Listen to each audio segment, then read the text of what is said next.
Olá, bem-vindos à Igreja no Mundo, o programa da Fundação AIS, ajuda à Igreja que sofre aqui na sua televisão. Eu sou o Paulo Aide e é sempre um privilégio saber que posso contar com a sua companhia aí desse lado durante os próximos 50 minutos. Comigo aqui em estúdio está a Catarina Martins de Betancourt, a diretora da Fundação AIS em Portugal. Olá, Catarina. Olá, Paulo, e olá também a todos os nossos telespectadores.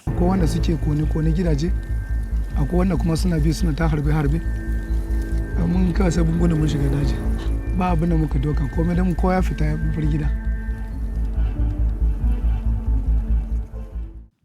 Acabámos de escutar Jamson Jatau. Este homem pertence à tribo dos Adria, na Nigéria, e está a relatar-nos o que aconteceu na sua aldeia quando um dia de manhã um grupo de homens armados apareceu aos tiros. Foi o pânico. Todos tiveram de fugir para salvar a vida. Fugiram para sobreviver. Este ataque aconteceu já há algum tempo, mas mostra bem o drama das populações vítimas da violência jihadista que está à solta neste país, a Nigéria, mas também em muitos outros países de África, como em Moçambique, por exemplo, onde houve nas últimas semanas mais uma ofensiva terrorista contra os cristãos. Nós falámos aqui desse ataque da semana passada e vamos voltar ao tema porque a situação continua muito grave no plano humanitário e é necessário socorrer estas populações que estão sem nada, que estão assustadas e que nos pedem socorro. A África vai estar em destaque no programa de hoje e vamos começar precisamente pela Nigéria, retomando, aliás, uma notícia que já avançámos aqui na semana passada: o rapto de mais de 300 estudantes e professores de uma escola católica no estado do Níger. E vamos retomar esta notícia porque também houve, entretanto, alguns desenvolvimentos, nomeadamente, Catarina, a fuga de cerca de 50 alunos. Sim, Paulo, e foi uma boa notícia, não é? No meio da tragédia deste ataque à St. Mary's School, portanto, uma escola católica que está situada na região oeste do estado do Níger. O que se sabe, Paulo, e através dos canais da igreja local, é que cerca de meia centena de alunos, então, conseguiu, entretanto, escapar aos bandidos, portanto, que atacaram a escola e que raptaram, como o Paulo disse, mais de 300 alunos e também professores, Paulo. Este ataque, este rapto, no fundo, este rapto massivo de pessoas, de crianças, de jovens, de adultos, diz bem sobre o estado de enorme insegurança que se vive na Nigéria e da situação também de enorme fragilidade em que se encontra a comunidade cristã. Sim, Paulo, exatamente. De facto, nós temos assistido nos últimos tempos a episódios de extrema, por vezes de extrema violência, como este sequestro agora em massa que tivemos a falar nesta escola católica, mas também, por exemplo, inúmeros casos de raptos de sacerdotes, de seminaristas, além, claro, dos ataques às aldeias, às igrejas, às capelas. Portanto, tudo junto, Paulo, nós podemos dizer que neste momento que os cristãos da Nigéria vivem, de facto, num ambiente extremo de perseguição, de violência, e que só com uma enorme coragem e também com uma fé muito profunda, não é? É que é possível alguém enfrentar este próprio medo e continuar, por exemplo, a ir semanalmente ao domingo à missa ou, por exemplo, continuar a levar os seus filhos à catequese, Paulo. Sem dúvida. Aliás, importa lembrar que o rapto destes mais de 300 alunos e professores da escola católica foi apenas um dos incidentes mais graves que ocorreram no espaço de poucos dias. Exatamente, Paulo. Houve um ataque a uma outra escola, desta vez no estado de Kebbi, e aí foram raptadas cerca de 20 estudantes, 20 raparigas, e isto foi na segunda-feira, dia 17 de novembro.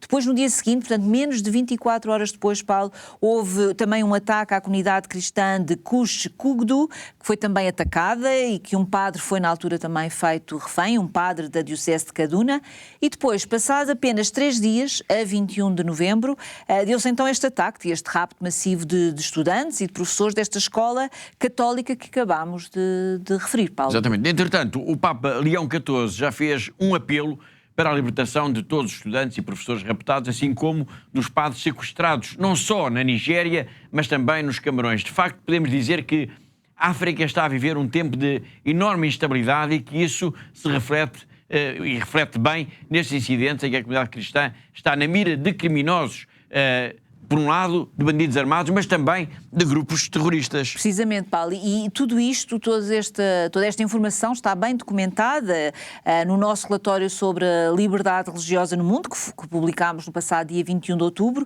e deixo aqui um desafio a quem nos está a ver lá em casa, Paulo, de ir até à nossa página de internet, portanto em fundação-ais.pt, e ler, consultar toda a informação, porque está tudo disponível, todos os dados estão disponíveis, toda a informação está disponível.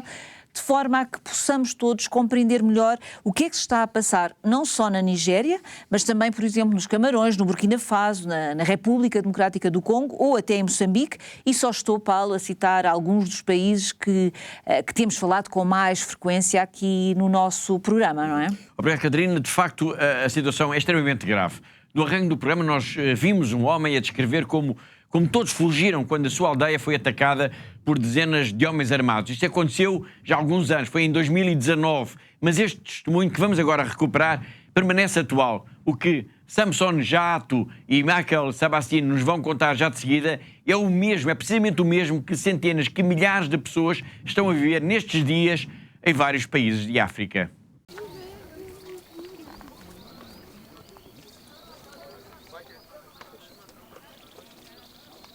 Na aure ina da mata da yara hudu, ina da kuma jika, kuma muna aiki a gona tare da iyalina. Shekara ta 2017, ran 17 ga wata na 7 shi ne aka fara kawo mana hari a wannan kauye.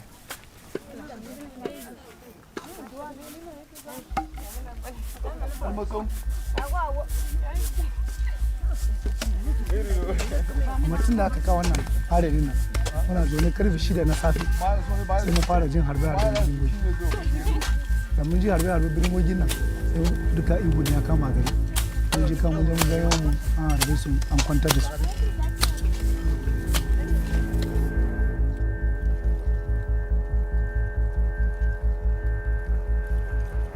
Dalilin da yake ba mu wahala saboda yanayin hanyar babu kyau, kuma ba mu da network inda ko za a kira wani ko domin samun taimako, abinda yake ba mu wahala kenan.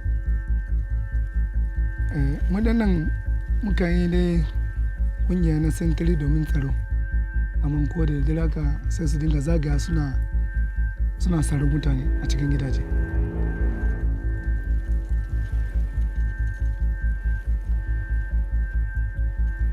Lokacin da sun zo wannan attack na 2019 a watan ran 8 ga wata na 12 sun zo sun kusa da 500. Gaskiya kamar wurin nan sa ba zan iya sai dai muna zaune sai muka bi around 5 sai mu ga jama'a mutane suna zuwa ba mu ya mun sai gane ko su wane ne ba. Suna zuwa sai suna ta harbe ne ko a birgoji, kuma jama'a kuma muna kan gudu ne ba mu ya musan cewa ne.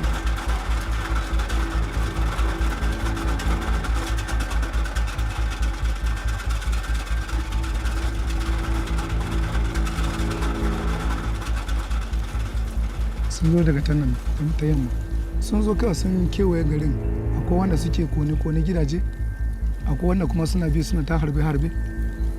Mun kawai sai mun mun shiga daji, ba abin da muka doka komai da kowa ya fita ya bar gida.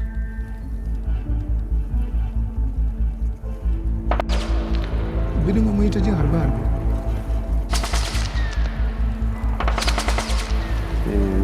Waɗanda aka kashe su ba su da rai sun kai kamar 30.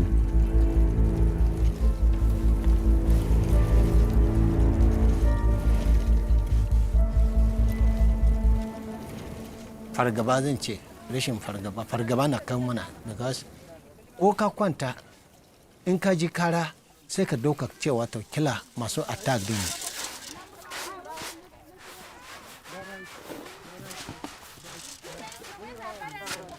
To a shekaran ya kai 3 kenan, kuma saboda tsoro ya sa dai na da girga na ji cimar hankali, ba don saboda garin gidana yana baya cikin gari ba, amma ba na koma wurin saboda dai tsoro ne da kawai.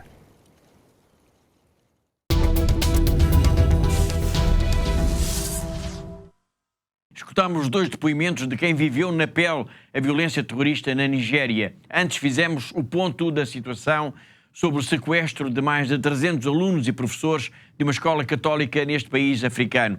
Sinal de que toda esta violência atinge vários países.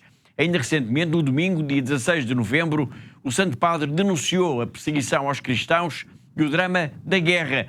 no Bangladesh, na Nigéria, em Moçambique, no Sudão e na martirizada Ucrânia. Vamos recuperar agora essas palavras. Anche oggi, in diverse parti del mondo, i cristiani subiscono discriminazioni e persecuzioni. Penso in particolare a Bangladesh, Nigeria, Mozambico, Sudan e altri paesi, dai quali giungono spesso notizie di attacchi a comunità e luoghi di culto. Dio è Padre misericordioso e vuole la pace tra tutti i suoi figli. Accompagno nella preghiera le famiglie in Kivu, nella Repubblica Democratica del Congo, dove in questi giorni c'è stato un massacro di civili, almeno 20 vittime di un attacco terroristico. Preghiamo che cessi ogni violenza e i credenti collaborino per il bene comune. Seguo con dolore le notizie degli attacchi che continuano a colpire numerose città ucraine, compresa Kiev. Essi causano vittime e feriti, tra cui anche bambini, e ingenti danni alle infrastrutture civili, lasciando le famiglie senza casa mentre il freddo avanza. Assicuro la mia vicinanza alla popolazione così duramente provata. Non possiamo abituarci alla guerra e alla distruzione. Preghiamo insieme per una pace giusta e stabile nella martoriata Ucraina.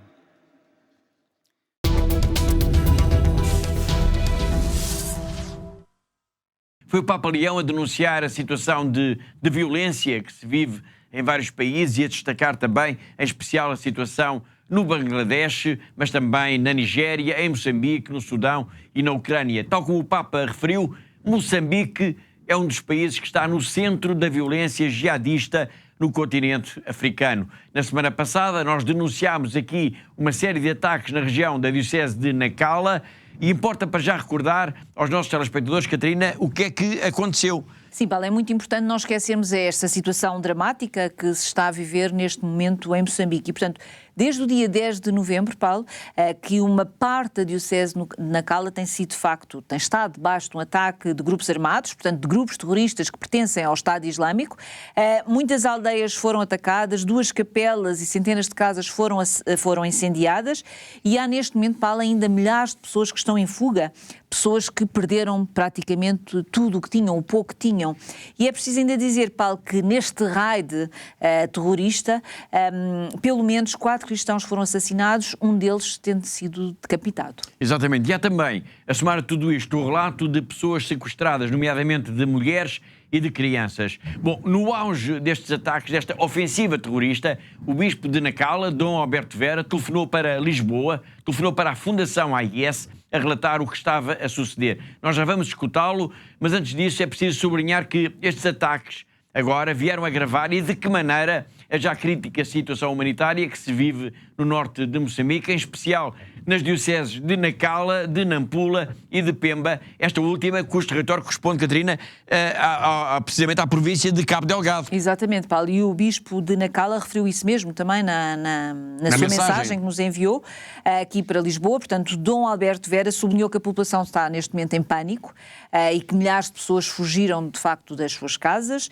e que naquele momento há quase, portanto, neste momento as necessidades são todas do plano humanitário, não é? Faz tudo falta neste momento. O bispo referiu que a Igreja está de facto no terreno, que está junto destas populações que estão em fuga e que tem procurado acudir a todos na medida do possível, mas que de facto a situação é muito, muito difícil. E quais são as dificuldades, digamos assim, mais urgentes que foram elencadas pelo bispo de Nacala? Bom, Paulo, é preciso nós termos a noção de que de facto se chama crise humanitária severa, não é? E portanto o Dom Alberto diz que falta quase tudo, a começar pela comida, pelos kits de emergência para o socorro imediato a todas estas pessoas em fuga, mas como se imagina quando há centenas, quando há milhares de pessoas que estão em fuga, que fogem apavoradas, procuram apenas salvar as suas vidas e, portanto, não trazem absolutamente nada com elas. E por isso, neste momento, estão a viver de mãos vazias, estão a viver em campos de deslocados improvisados e, por isso, necessitam de tudo para poderem sobreviver, claro. E, bem, o Bispo também diz que entre aqueles que fogem, em primeiro lugar, estão sempre as mulheres e as crianças. São mulheres e crianças que estão, portanto a situação é de facto muito terrível e deixo por isso aqui, Paulo, um apelo muito forte a quem nos está a seguir lá em casa, a quem nos está a ver, para que de facto possamos juntos ajudar de facto esta diocese, ajudarmos estes cristãos que estão a passar por estas dificuldades todas e que estão numa situação desesperada e por isso o meu pedido é no sentido de pedir a quem nos está a ver para ajudar a Fundação AIS, a ajudarmos então a Diocese, a ajudar a Igreja em Moçambique neste momento tão sufocante e de tanta necessidade, Paulo. Muito bem, obrigado. E depois deste apelo que é tão importante para ajudar a Igreja em Moçambique, vamos agora recuperar então as palavras do Bispo de Nacala a descrever o ataque. Mas antes vamos ainda escutar um moçambicano.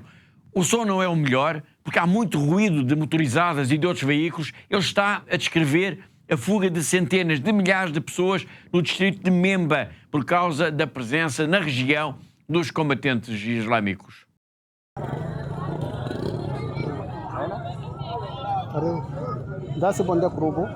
Este é o ambiente que se vive aqui na província de Nampula, concretamente no distrito de Herate, deslocados do distrito de Memba, por causa de insurgências, processo de insurgência.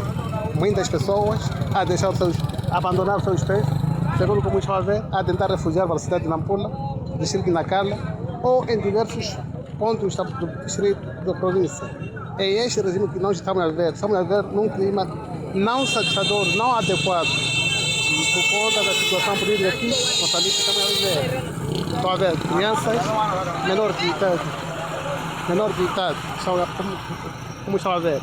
As próprias imagens como ilustram.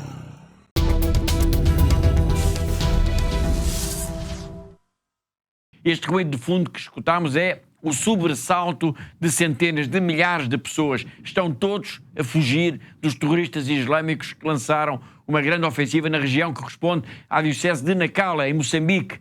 Pouco depois dos ataques terem começado, o Bispo telefonou para Lisboa, telefonou para o nosso programa para descrever aquilo que estava a acontecer em Moçambique. A violência dos jihadistas, a fuga de milhares de pessoas, o pânico de uma população inteira que teve de se fazer à estrada para salvar a própria vida. Este é um testemunho poderoso, em primeira mão, de um bispo sobre o terror islâmico em Moçambique. Mas há várias aldeas que quemaron a maioria das casas, há lugares onde ha habido mortos. En una das aldeas mataron 4 cristãos, a un deles le decapitaron, tiraron a cabeza y hay un vídeo que está a correr por aí. E, en fin, non posso dizer moita cosa, só que o terror está en toda a zona del distrito de Memba y parte también do norte o del este do distrito de Herati. Estamos apoyando a las personas que podemos apoyar. Falta sobre todo alimentos y kits básicos pues, para atender a las personas más necesitadas, principalmente mujeres y crianzas, que son los que llevan a cabeza cuando se huye de un lugar.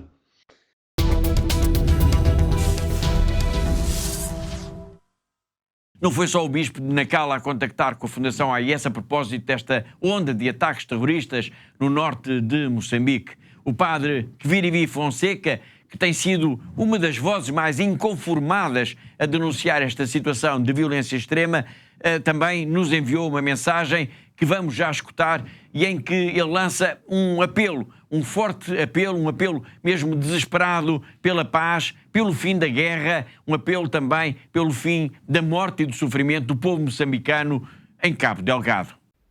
Saudações. Como sempre, a nossa intervenção é contra a guerra e tenho dito, Queremos a paz, queremos a paz. Nos últimos dias, vem circulando alguns vídeos denunciando os ataques terroristas em Memba, e os terroristas mataram várias pessoas. Nós denunciamos este avanço do terrorismo, denunciamos o longo período que o terrorismo está tendo em Moçambique. Depois de muitos anos em Cabo Delgado, situação no distrito de Memba, em Herat, na província de Nampula, tem sido uma situação assustadora. Nós pedimos ao governo que resolva esse problema. Sabemos que há condições, mas agora já não é tempo de falas, de discursos, deve-se agir. A igreja em Moçambique, a Conferência Episcopal de Moçambique, os bispos da região norte têm denunciado esses males. Esse problema dos ataques terroristas deve ser resolvido. E eles, usando em nome da religião, decapitaram algumas pessoas, mataram várias outras pessoas pelo fato de terem recusado juntar-se a eles, a esses terroristas. Os cristãos, mesmo que sejam poucos, eles sabem da sua missão de serem homens e mulheres da paz. Acredito que é isso que motiva várias pessoas a não se juntar, a não aderir à mensagem dos terroristas para fazerem parte. Então nós queremos dizer, queremos a paz, queremos a paz, queremos a paz. Chega da guerra em Cabo Delgado, chega das mortes, chega da desgraça de Cabo Delgado na região norte, do Cabo Delgado e Nampula. Moçambique quer viver momentos de paz para construir sua história, principalmente nesse período depois de 50 anos de independência. Moçambique deve avançar com bons projetos para o povo estar bem, para o povo desenvolver, sonhar, ter sonho de esperança. E não só de esperança, mas também da realidade, porque o país é rico, o país tem condições. E nós queremos nos unir ao povo moçambicano para dizer que queremos a paz e queremos momentos bons. Isso é possível, mas desde que não haja guerra. Chega de guerra.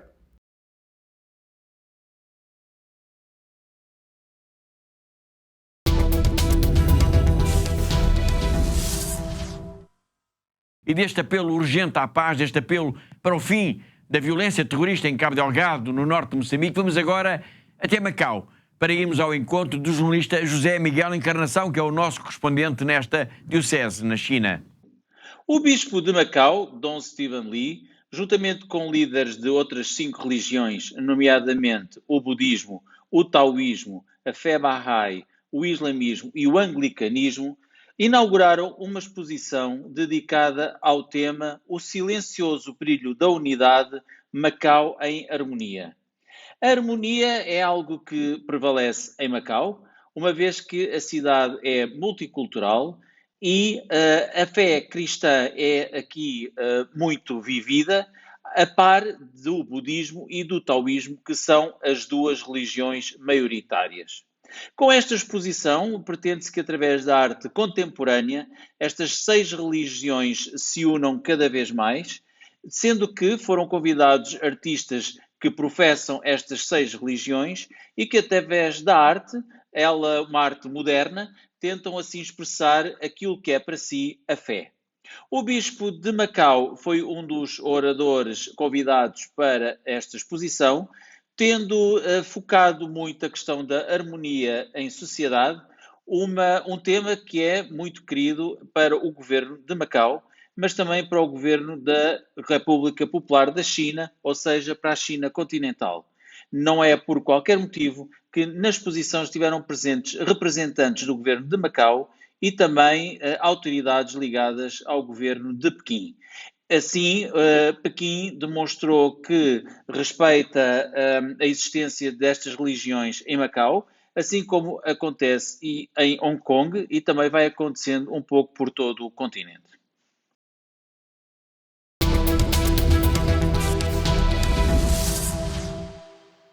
Foi o José Miguel Encarnação, o nosso correspondente em Macau, e assim chegamos ao fim da primeira parte do nosso programa. Na segunda parte nós vamos falar do Líbano, país que o Papa visitou agora, a par da Turquia. Vamos escutar o padre Hugo Alanis, o sacerdote que veio da Síria para a Semana Vermelha, que a Fundação AIS organizou no nosso país em várias dioceses, e uma delas foi de Braga, e Dom José Cordeiro falou também para o nosso programa. Tudo temas para desenvolver daqui a pouco, depois de um breve intervalo. Até já!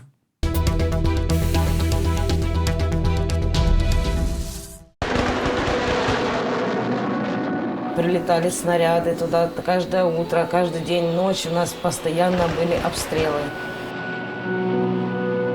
Словами это не передать, как мы жили 22 дня в подвале.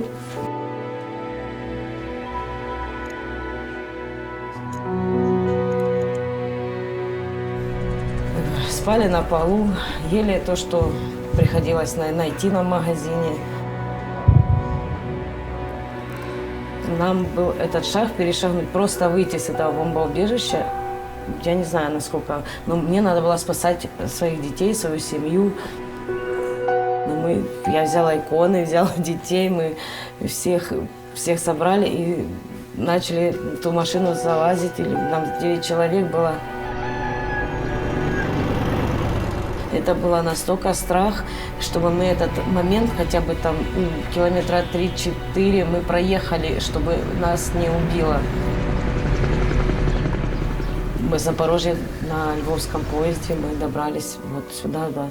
Волонтеры нас встретили, привезли в дом паломников. Это,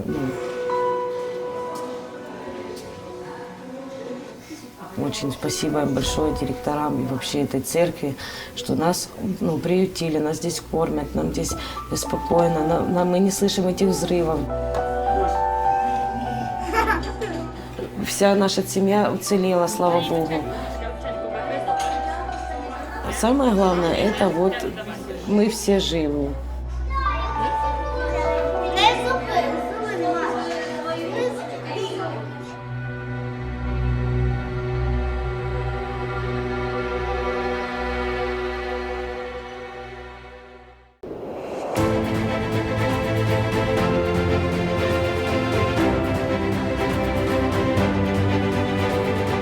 Giving us hope and you are putting a smile in our faces.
Thank you to all our benefactors. Continúen con esta linda misión de ayudando a la Iglesia en lugares tan sufrientes. Щиро дякую всім вам, що ви є на хресній дорозі, допомагаєте нам нести наш хрест. We are trying to be Jesus. Through your help and support, we are able to bring the gospel to the people. Thank you so much. May God bless you. You are giving us hope and you are putting a smile in our faces. Thank you so much.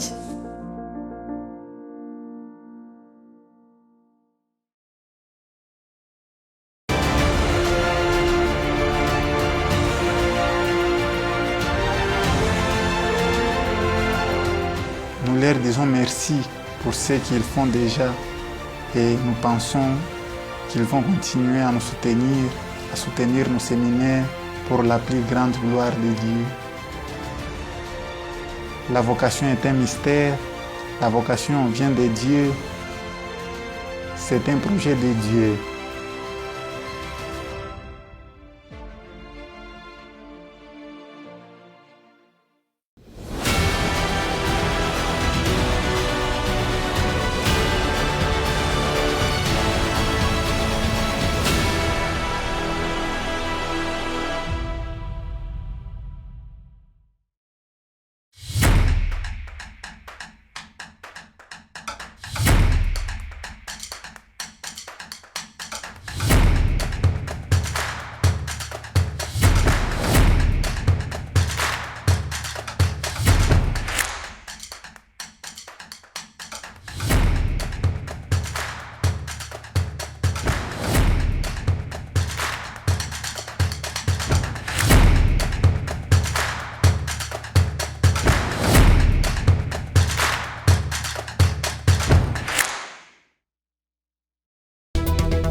Em pleno século XXI existem pessoas comuns, pessoas como nós, mas que arriscam a vida pela sua fé. São autênticos heróis. Todos os dias, homens, mulheres e até crianças enfrentam violência, o próprio medo, para se manterem fiéis àquilo que é mais importante. Eles merecem o nosso maior respeito. A Fundação AIS existe para eles, para todos eles, para cada um deles. Está a tornar-se cada vez mais difícil para os cristãos de todo o mundo praticar e viver a fé. Em muitos lugares, os nossos irmãos e irmãs sofrem pelo seu amor a Cristo. A missão da ajuda à Igreja que sofre é construir uma ponte de amor que permita que a Igreja que sofre e é perseguida testemunhe a sua fé, inspirando aqueles que a ajudam. Hoje, a ajuda à Igreja que sofre, ou AIS, apoiando mais de 5.000 projetos anualmente em mais de 145 países. Hoje em dia é necessária muita desta ajuda no Médio Oriente, onde a presença cristã enfrenta uma ameaça existencial. Lá e por todo o mundo, a AIS apoia a construção e a reconstrução de igrejas e onde as comunidades católicas se reúnem para prestar culto, rezar e serem fortalecidas na fé. A AIS apoia anualmente mais de 12.000 religiosas, ajudando-as a viver a sua vocação. A AIS também contribui para aqueles sacerdotes que mantêm viva a fé nas suas comunidades. Todos os anos, a AIS apoia a formação de aproximadamente 13.000 destes futuros padres por todo o mundo. A AIS apoia a tradução, impressão e distribuição de mais de 51 milhões de cópias da Bíblia para crianças em 190 línguas.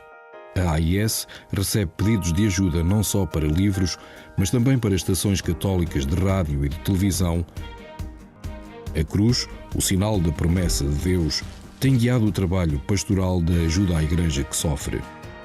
É a cruz que também tem inspirado os benfeitores da AIS a ajudar aqueles que não conseguem levar as suas cruzes sozinhos. Eles estão a ser testados na fé. Nós estamos a ser testados no amor.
Por estes dias, o Papa esteve na Turquia e no Líbano. Duas viagens, as primeiras de Leão XIV, fora de Itália, e com enorme significado.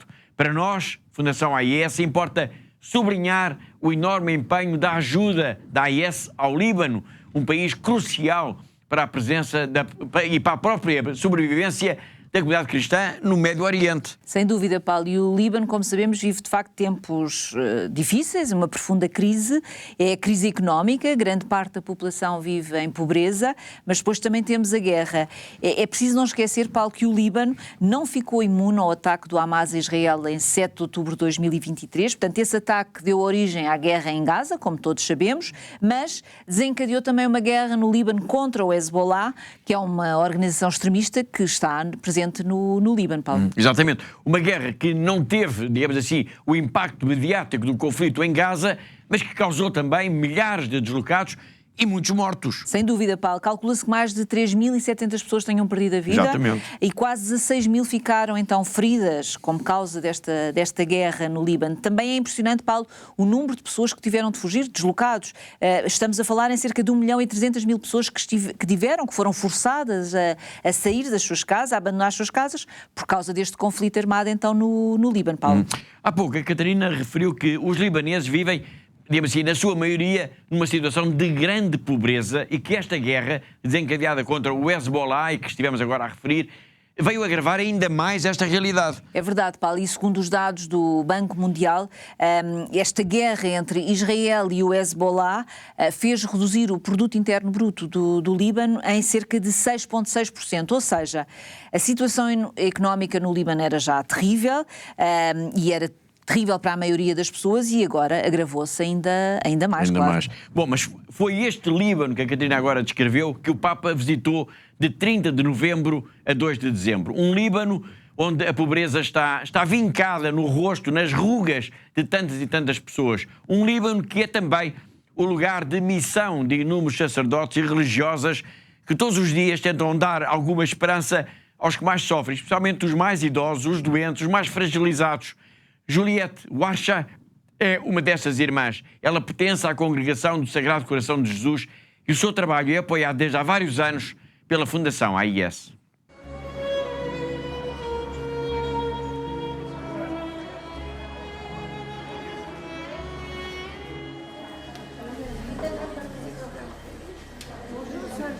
Bonjour.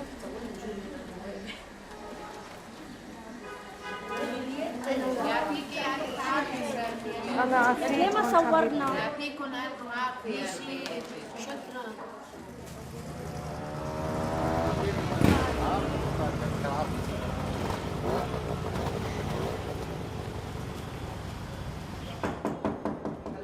مرحبا.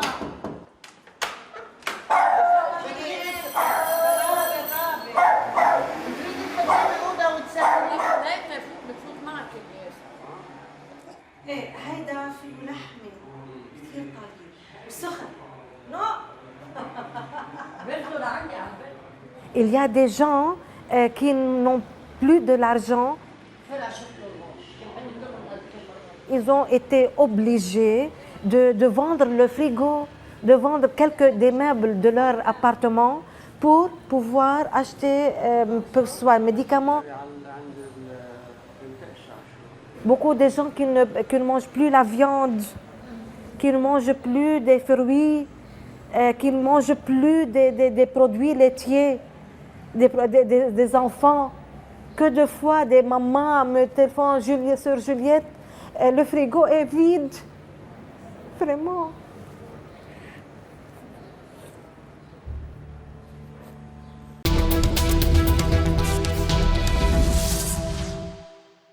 Do Líbano e ainda focados em Leão XIV, vamos escutar agora a mensagem que o Santo Padre nos enviou neste mês de dezembro, no já famoso vídeo do Papa, uma ideia genial lançada há uns anos pelo saudoso Papa Francisco. É que Leão XIV dedicou a sua intenção de oração deste mês aos cristãos que vivem em cenários de guerra e de violência, pedindo que eles sejam, nesses países, sementes de reconciliação e de esperança, especialmente no Médio Oriente. E falámos agora do Médio Oriente, mas é também um apelo para que, contra a indiferença perante o sofrimento das comunidades religiosas em todas as áreas de conflito.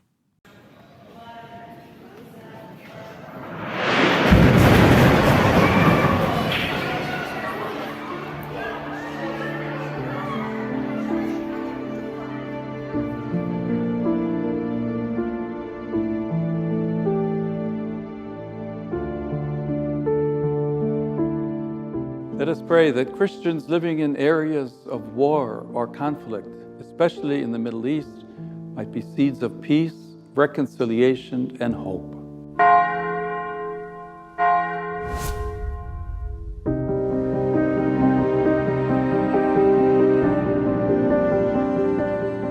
God of peace, who through the blood of your Son has reconciled the world to yourself, today we pray for Christians living amidst wars and violence, even surrounded by pain. May they never cease to feel the gentle kindness of your presence and the prayers of their brothers and sisters in faith.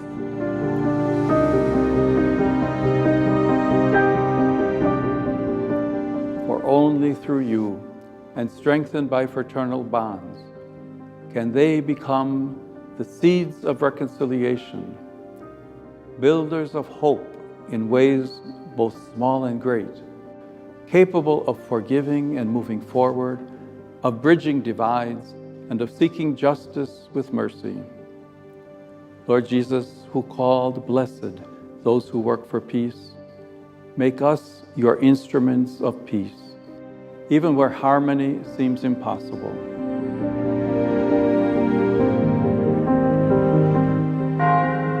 Holy Spirit, source of hope in the darkest times, sustain the faith of those who suffer and strengthen their hope. Do not let us fall into indifference, and make us builders of unity like Jesus. Amen.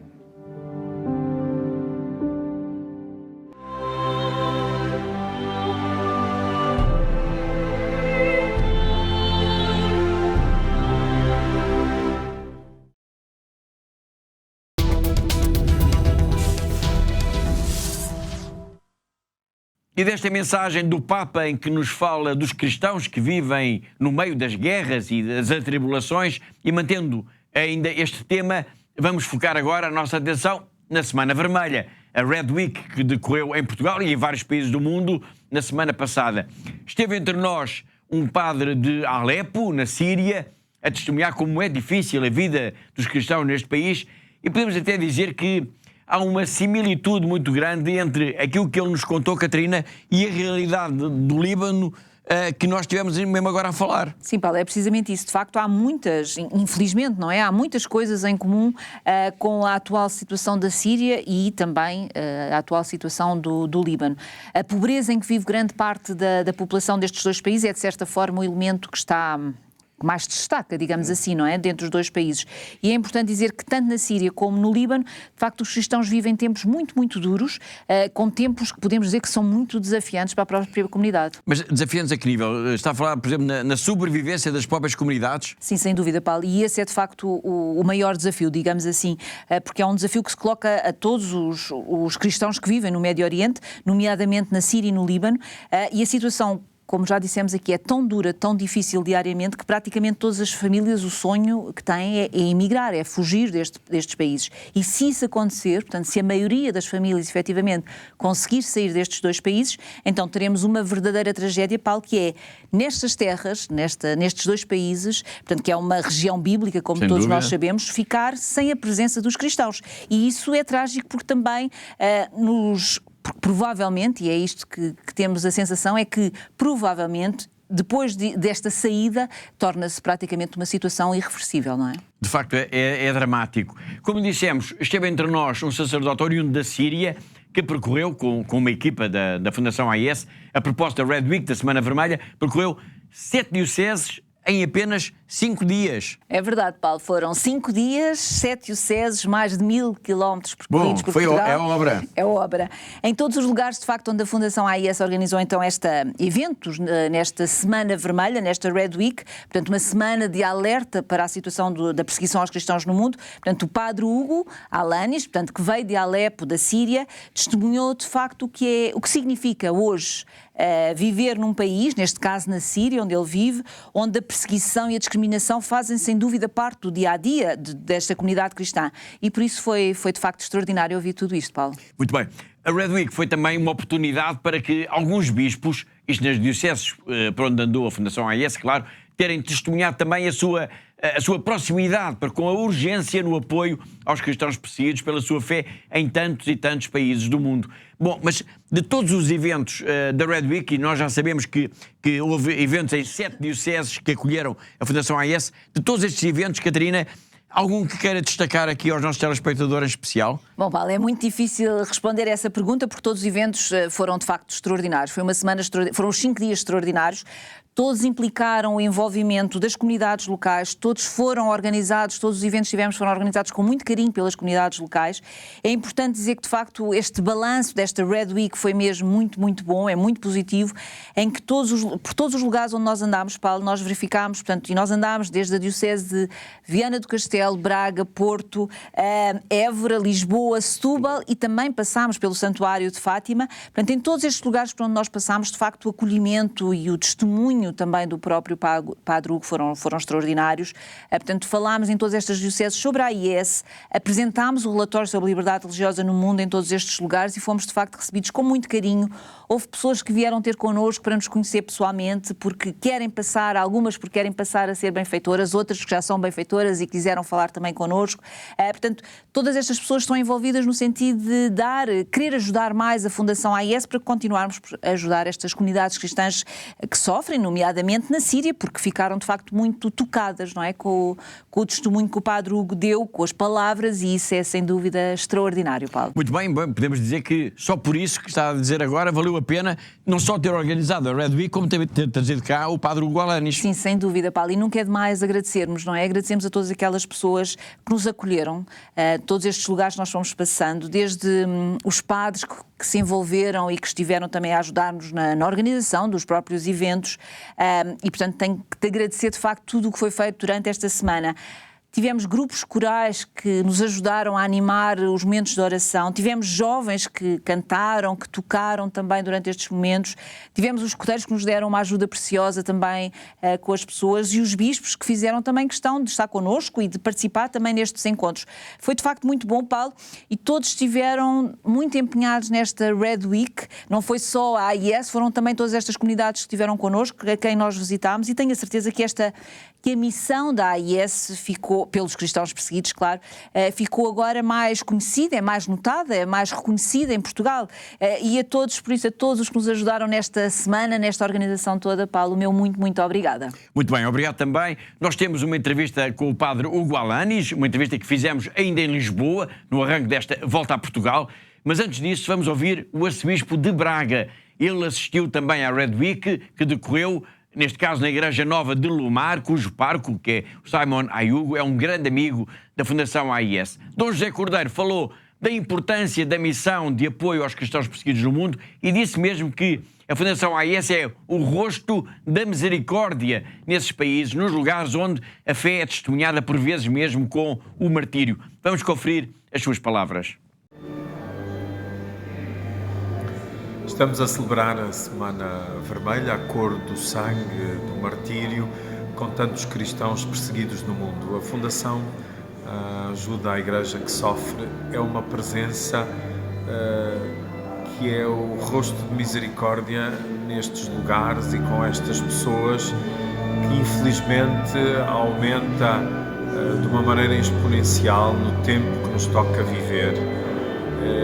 A nossa colaboração, a nossa generosidade faz com que muitos irmãos e irmãs nossos sintam a proximidade da oração, do coração, da generosidade, da caridade, para que não desistam de acreditar, de esperar, de testemunhar o amor a Cristo, ao Evangelho. Neste sentido de pertença à Igreja que é una, santa, católica e apostólica. Estamos convosco.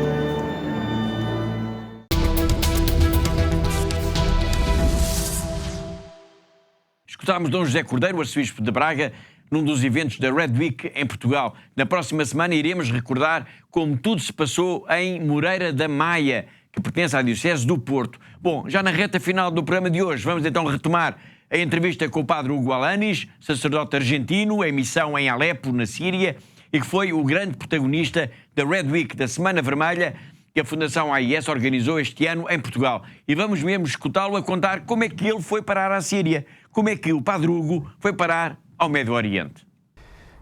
Es una larga historia, pero trato de resumirla en pocas palabras. Era un joven, por decir así, normal en Argentina. Me tocó el servicio militar. En ese momento el servicio militar era obligatorio. Ahí empecé a pensar, a cambiar un poco mi vida para bien, hacer algo pensando no solamente en uno mismo, sino en los demás. Y poco a poco vino la idea de consagrarme. Al inicio no quería saber nada, pero poco a poco esa idea fue mejorando, fue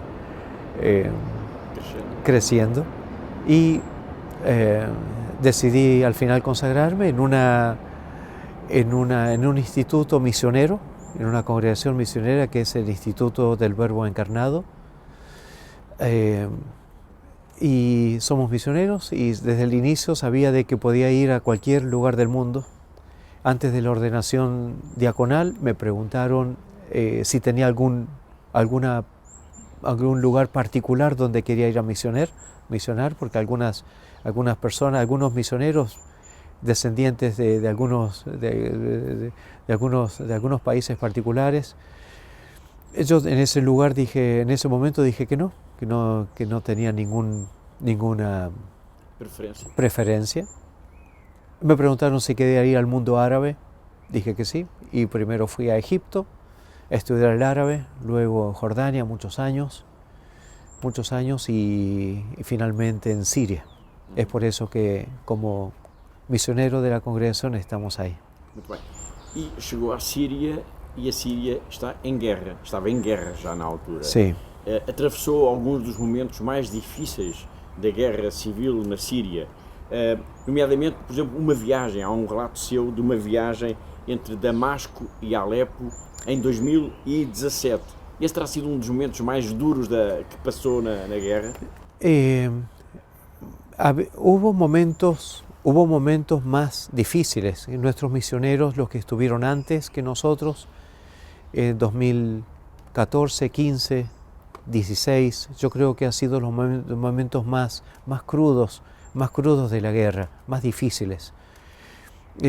Cuando llegamos nosotros, sí, el país estaba en conflicto todavía, hasta el 2020 estuvo en conflictos, pero la situación seguía siendo muy fea, muy amarga, especialmente para las familias.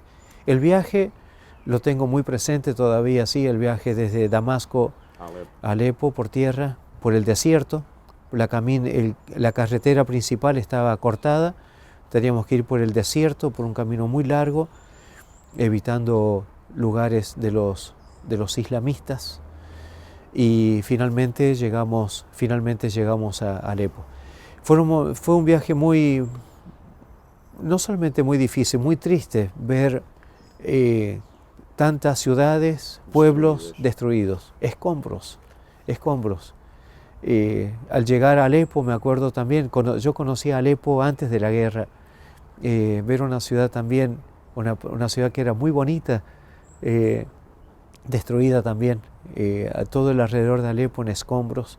Sí, pero lo que más me impactó no fue tanto eso, no fue el viaje, sino más bien la realidad de las familias que eran todas las familias que estaban viviendo una situación muy particular, triste, muy particularmente triste. No solamente por la situación económica, sino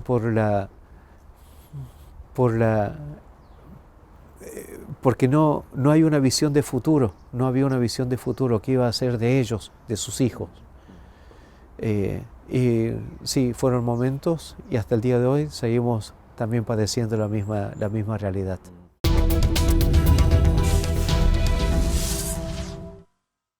E assim, escutando o padre Hugo Alanis, um sacerdote que veio de Alepo, na Síria, para testemunhar aqui em Portugal como é difícil, como tem sido difícil a vida dos cristãos neste país do Médio Oriente, entrevista a que voltaremos na próxima semana.